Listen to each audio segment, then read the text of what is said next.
নমস্কার, আপনারা দেখছেন চ্যানেল 24/7 স্পিড নিউজকে। আপনাদের সঙ্গে আমি পিয়ালি। প্রতিদিনই বেড়ে চলেছে করোনার আগ্রাসন। গোটা বিশ্বে করোনা আক্রান্তের সংখ্যা ছাড়লো 27 লক্ষ। ইতিমধ্যে এই মারণ ভাইরাসের সংক্রমণে সারা বিশ্বে মৃত্যু হয়েছে 1,91,084 জনের। আক্রান্তের সংখ্যা মোট 27,26,759। সুস্থ হয়ে উঠেছেন 7,49,888 জন। বিভিন্ন দেশে চলছে লকডাউন। কিছুতেই রোখা যাচ্ছে না মারণ এই মহামারীকে।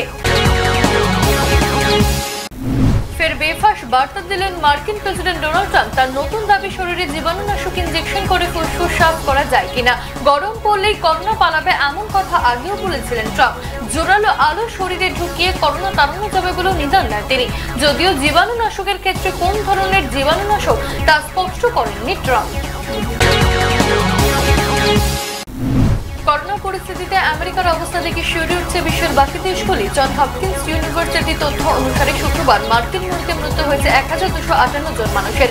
মৃত্যু সংখ্যার বিচারে মার্কিন মুলুকে মোট মৃতের সংখ্যা ছাড়িয়ে গিয়েছে 50,000। মৃত্যু হয়েছে 50,243 জনের। মার্কিন মুলুকে করোনা আক্রান্ত হয়েছেন মোট 8,86,709 জনের। আমেরিকার নিউ ইয়র্কের অবস্থা সবচেয়ে খারাপ। সেখানে করোনা আক্রান্তের মোট সংখ্যা 2,68,581। মৃত্যু হয়েছে 20,861 জনের। নিউ জার্সিতে বর্তমানে আক্রান্তের সংখ্যা 99,989 ও মৃত্যু হয়েছে 5,000-এরও বেশি মানুষের। ক্যালিফোর্নিয়া, ম্যানচেস্টার, পেনসিলভানিয়ার সর্বত্রই মৃতের সংখ্যা 1,000-এর বেশি। মিচিগানে মৃত্যু হয়েছে 3,000-এর বেশি মানুষের। 2019 সালের নভেম্বর থেকেই করোনা ভাইরাসের ব্যাপারে জানতে চীন। এবার এমন দাবি করলেন মার্কিন বিদেশ সচিব মাইক পম্পেও। তার দাবি, চীন কোনো তথ্য বা সাবধানতা বাণী দেয়নি গোটা বিশ্বকে। এর আগে চীনের বিরুদ্ধে অভিযোগ দায়ের করেছে ডোনাল্ড ট্রাম্প। করোনা ভাইরাসের মহামারীর জন্য চীনই দায়ী মনে করে মার্কিন যুক্তরাষ্ট্র। করোনা রোখার রণকৌশল ঠিক করতে শুক্রবার বিশ্বের বিভিন্ন দেশের রাষ্ট্রনায়ককে বৈঠকে আমন্ত্রণ জানায় বিশ্ব স্বাস্থ্য সংস্থা। বৈঠকে একাধিক নেতা ভিডিও কনফারেন্সের মাধ্যমে অংশ নিলেও যোগ দেয়নি আমেরিকার কোনো প্রতিনিধি। করোনা ভাইরাস যাতে আর ছড়িয়ে পড়তে না পারে তা নিশ্চিত করতে সব রকম ব্যবস্থা নেওয়ার আশ্বাস দিয়েছে অংশগ্রহণকারী দেশগুলি।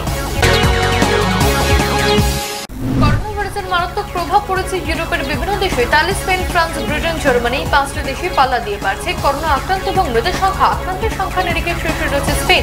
আক্রান্তের সংখ্যা মোট 2,13,024। মৃত্যু হয়েছে 22,157। মৃতের সবাইকে ছাপিয়ে শীর্ষে রয়েছে ইতালি। উত্তর কোরিয়ার এক নায়ক কিম জং উন অসুস্থ। দক্ষিণ কোরিয়ার একটি ওয়েবসাইট তার খবরে জানিয়েছে হায়োনিসান হাসপাতালে ভর্তি আছেন কিম। ওই হাসপাতালটি তার পরিবারের জন্য বিশেষভাবে বানানো হয়েছিল, কিন্তু ঠিক কি কারণে কিম জং উনের সমস্যা হয়েছে তা ক্রমশই রহস্য। জানা গিয়েছে চীনের প্রেসিডেন্ট শি জিনপিং তার চিকিৎসার জন্য বিশেষজ্ঞ চিকিৎসকদের পাঠিয়েছেন। করোনাকে হারিয়ে ক্রমশই ছন্দে ফিরছে দক্ষিণ কোরিয়া। তবে আগামী 2 বছর দক্ষিণ কোরিয়ার নাগরিকরা কেমন ভাবে চলবেন তা নিয়ে নির্দেশিকা জারি করেছে সিওল প্রশাসন। সেই নির্দেশিকায় বলা হয়েছে আগামী 2 বছর সামাজিক দূরত্ব বজায় রাখা এবং মাস্ক পরা বাধ্যতামূলক। শপিং মল ও কেনাকাটির সময় 1 মিটার দূরত্ব বজায় রাখা বাধ্যতামূলক। কেন্দ্রীয় স্বাস্থ্য মন্ত্রকের তথ্য অনুযায়ী 25 এপ্রিল সকাল 8টা পর্যন্ত দেশে কোভিড-19 আক্রান্তের সংখ্যা মোট 24,506।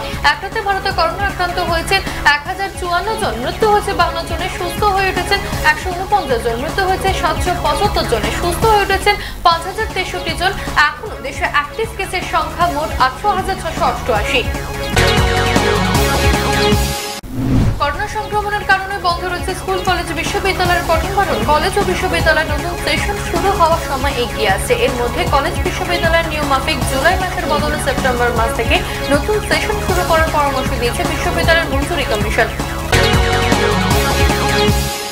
আরো কিছুটা লকডাউন শিথিলের পথে হাঁটল কেন্দ্র। পুর ও পুর নিগম এলাকার বাইরে 50% কর্মী নিয়ে দোকান খোলার অনুমতি দিল কেন্দ্র। তবে সেক্ষেত্রে সামাজিক দূরত্বের বিধি মানতে হবে, বাধ্যতামূলকভাবে পড়তে হবে মাস্ক। শপ অ্যান্ড এস্টাবলিশমেন্ট অ্যাক্টে নথিভুক্ত পাড়া, আবাসন ও শপিং মলের সঙ্গে যুক্ত নয় এমন দোকান খোলা যাবে। তেসরা মে লকডাউন উঠে গেলে উত্তরপ্রদেশে 30 জন পর্যন্ত জমায়েত করা যাবে না বলে জানিয়ে দিলেন সেই রাজ্যের মুখ্যমন্ত্রী যোগী আদিত্যনাথ। শুক্রবার সন্ধ্যায় জেলা প্রশাসনগুলির উচ্চপদস্থ আধিকারিক, পুলিশ কর্তা ও মুখ্য স্বাস্থ্য আধিকারিকদের সঙ্গে রাজ্যের করোনা পরিস্থিতি নিয়ে বৈঠক করেন যোগী। এই নির্দেশ মানতে নজরদারি চালানো হবে বলে উল্লেখ করেন তিনি। করোনার জেরে কেন্দ্রীয় সরকারি কর্মচারীদের মহার্ঘ ভাতা বৃদ্ধির উপর 18 মাসের মুলতবি করা নিয়ে প্রশ্ন তুললেন কংগ্রেস। মনমোহন সিং জানিয়েছেন যে যাদের ডিএ কাটা হলো তাদের পাশে দাঁড়ানো উচিত। রাহুল গান্ধীর অভিযোগ যে আম আদমি টাকা নিয়ে central visit project bullet train প্রকল্পে ঢেলেছে কেন্দ্র। রবিবার খুলতে চলেছে উত্তরাখণ্ডের চারধাম। এই চারধামের অন্যতম হলো গঙ্গোত্রী, যমুনেত্রী, কেদারনাথ আর বদ্রীনাথ। সূত্রের খবর, চারধামের মধ্যে দুটি ধাম অর্থাৎ গঙ্গোত্রী আর যমুনেত্রীর দরজা 26 এপ্রিল অর্থাৎ রবিবার খুলবে। তবে লকডাউন ও সংক্রমণের সংখ্যায় তীর্থযাত্রীদের প্রবেশে নিষেধাজ্ঞা চাপানো হয়েছে বলে খবর। বাছাই করা কয়েকজন পুরোহিত পুজো করবেন। রবিবার অক্ষয় তৃতীয়া। লকডাউনের জেরে বন্ধ গয়নার দোকানগুলি। এই পরিস্থিতিতে অক্ষয় তৃতীয়ায় সোনার গহনা কিনতে যাওয়া ক্রেতারা করেছেন আতান্তরে। অক্ষয় তৃতীয়ায় সোনা কিনলে সৌভাগ্য ফেরে বলে লোকের বিশ্বাস। একটা হিসেব বলছে অক্ষয় তৃতীয়ায় সোনার চাহিদা থাকে 20 থেকে 25 টন, কিন্তু এবছর সেই ছবি একেবারে অন্য। ক্রেতা বিক্রেতাদের কাছে অনলাইনই ভরসা।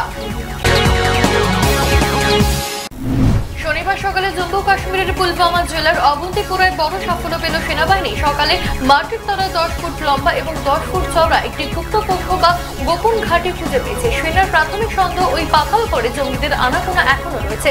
তল্লাশির সময় বাহিনীকে দেখে জঙ্গিরা গুলি চালালে পাল্টা জবাব দেয় বাহিনীও। লকডাউন অমান্য করায় শনিবার হাবড়া থানা এলাকায় 25 জনকে গ্রেপ্তার করলো পুলিশ। অশোকনগর থানা এলাকায় 12 জনকে গ্রেপ্তার করা হয়। পাশাপাশি গোবরডাঙ্গা থানা এলাকায় 5 জন গ্রেপ্তার করা হয়। 3 থানা এলাকায় মোট 42 জনকে গ্রেপ্তার করা হয়। লকডাউন অমান্যকারী ধরতে নতুন এবং অভিনব পন্থা অবলম্বন করলো হাবড়া থানা। সকাল থেকে হাবড়া থানার 50টি সিসিটিভি ক্যামেরায় নজর রাখছে হাবড়া থানা।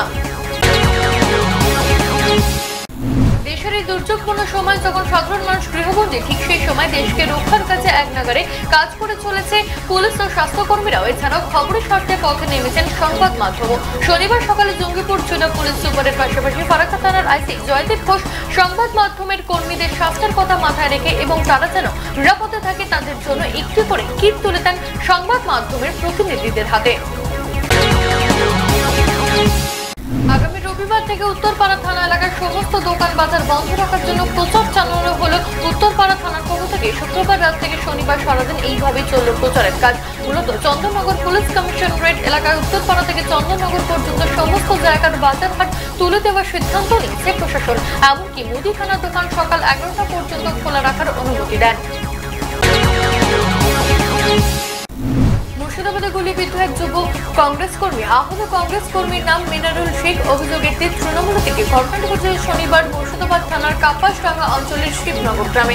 আহত কংগ্রেস কর্মীকে প্রথমে লালবাগ গ্রামীণ হাসপাতালে ও পরে মুর্শিদাবাদ মেডিকেল কলেজ হাসপাতালে নিয়ে যাওয়ার পরে অবস্থা আশঙ্কাজনক হওয়ায় তাকে কলকাতায় স্থানান্তরিত করা হয়েছে। কৃত্রিম উপায়ে ক্রিকেট বল পালিশ করার অর্থ বল বিকৃত করা।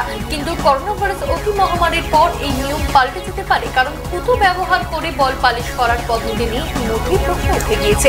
বোলার বা ফিল্টারেরা এরপরে হয়তো এইভাবে পালিশ করতে চাইবেন না বল। তাই কৃত্রিম পদার্থ বলের উপর লাগিয়ে পালিশ করাকে বৈধতা দেওয়ার কথা ভাবছে আইসিসি।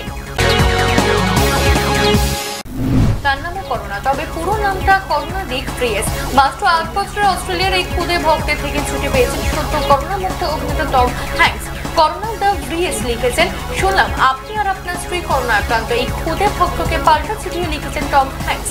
সঙ্গে ভক্তের জন্য পাঠিয়েছেন একটি টাইপরাইটার। বিশ্বজুড়ে করোনা সংকটের জেরে এখনই দেওয়া সম্ভব নয় জাতীয় চলচ্চিত্র পুরস্কার। 7ম ন্যাশনাল ফিল্ম অ্যাওয়ার্ড স্থগিত হয়ে গেল অনির্দিষ্টকালের জন্য। 3রা মে গোটা দেশের চলচ্চিত্র জগতের কৃতিদের পুরস্কৃত করা হয়। 1913 সালে এই দিনটি ভারতের প্রথম পূর্ণদৈর্ঘ্যের ছবি রাজা হরিশ্চন্দ্র মুক্তি পেয়েছিল, যা তৈরি করেছিলেন ভারতীয় চলচ্চিত্রের জনক দাদা সাহেব ফালকে। স্প্রিড নিউজ এখনকার মতো এই পর্যন্তই। দেখতে থাকুন চ্যানেল 24/7।